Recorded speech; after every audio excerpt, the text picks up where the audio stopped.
Hey guys, Reese here from Psalm 71:17, and welcome back to Controversial. If you missed the first few episodes, you can find the links to those in the description of this video, as well as the iCard appearing on the corner of your screen. But basically what I'm hoping to do with this series is cover a bunch of controversial topics that we find within society and within the church today, and look at what should a Christian's response be to these different issues, all looking at it through a biblical perspective.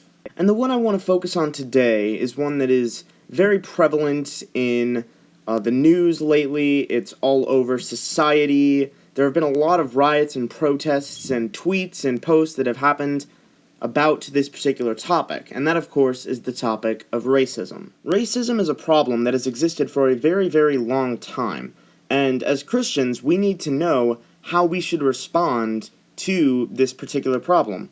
Which side should we take? Should we even take a side? What does the Bible say? If you have a Bible with you, you can turn to Genesis chapter 1. Genesis chapter 1, I'll begin in verse 26. Then God said, "Let us make man in our image, according to our likeness. Let them have dominion over the fish of the sea, over the birds of the air, and over the cattle, over all the earth, and over every creeping thing that creeps on the earth." Verse 27.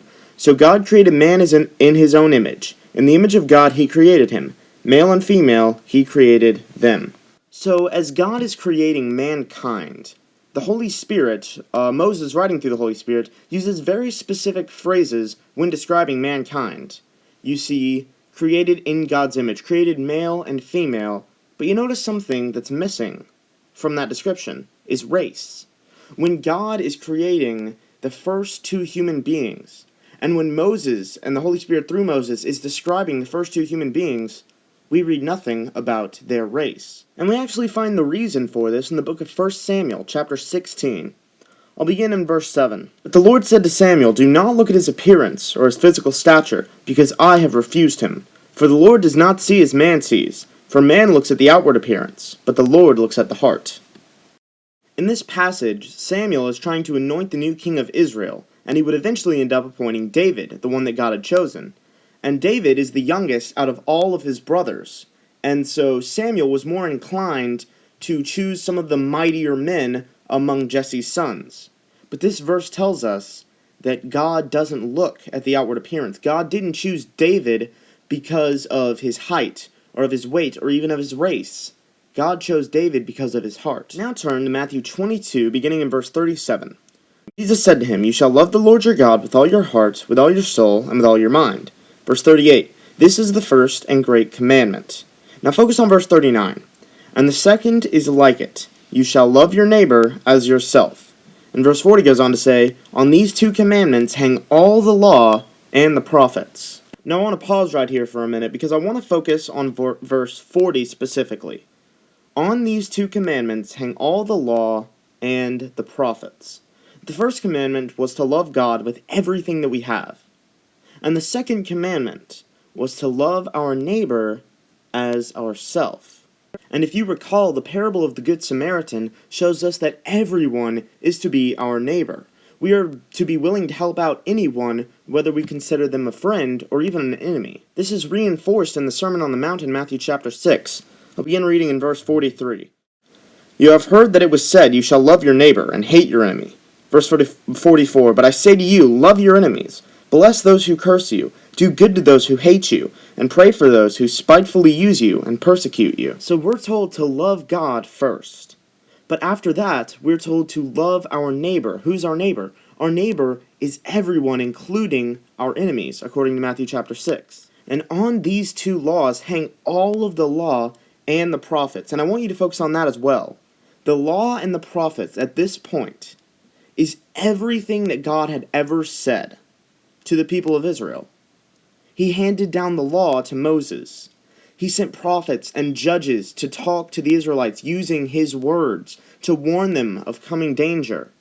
God was saying that everything that he had ever commanded on them hung on those two commandments, to first love him and then to love everyone else, your own fellow man. So to wrap it all up, we know that race and physical appearance don't appear to God. God doesn't focus on them.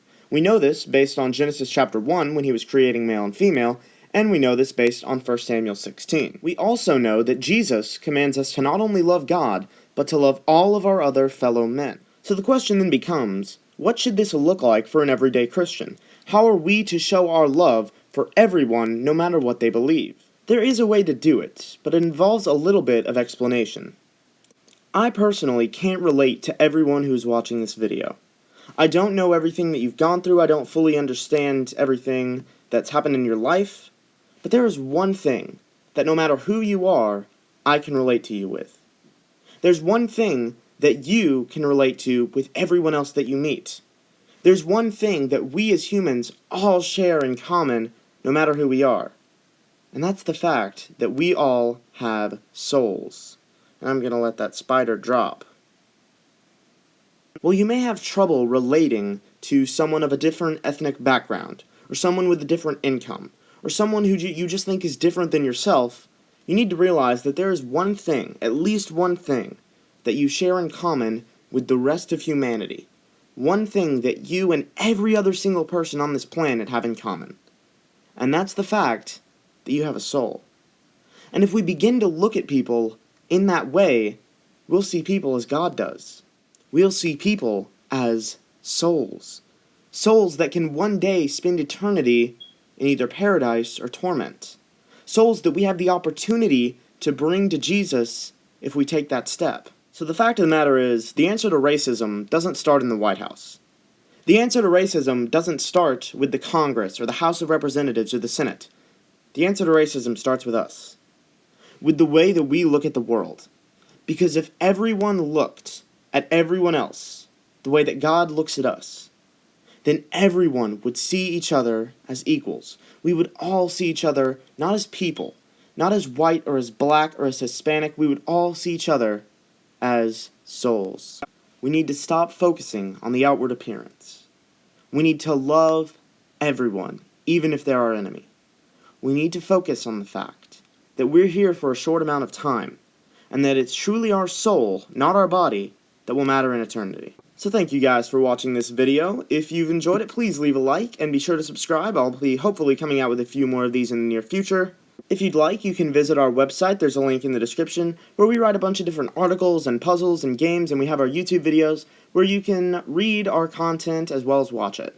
Also, if you'd like, you can follow us on Facebook and on Twitter to receive more updates about our videos and our articles. Thank you again so much for watching.